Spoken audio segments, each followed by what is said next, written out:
তা আশা করি সবাই ভালো আছেন। তো আজকে আমি আমার ড্রোনটা উড়ানোর চেষ্টা করতেছি, দেখি। এটা আমি আসলে ফুল মতো টোটালি পারতেছি না, কারণ এটা অনেক সময় কাজ করে না ঠিক মতো। তো এটা ড্রোনটা উঠালে এটা স্টেবল থাকার কথা, কিন্তু স্টেবল থাকতেছে না। এটা করতে উঠে ডান সাইডে চলে যেতেছে। এখন এটা আমি দেখি কি অবস্থা।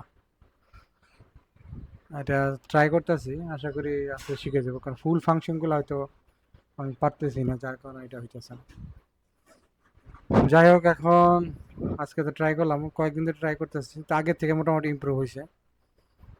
তো যাই হোক, আবার আশা করি খুব শীঘ্রই এটা মানে টোটালি কন্ট্রোল করতে হবে। আর একটা হচ্ছে কি, এটা তো চাইনিজ চাইনিজ আর একটু নিম্নমানের, কোয়ালিটি অত ভালো না, কন্ট্রোল করতে একটু সমস্যা এটাও হইতে পারে আর কি। যাই হোক, দেখি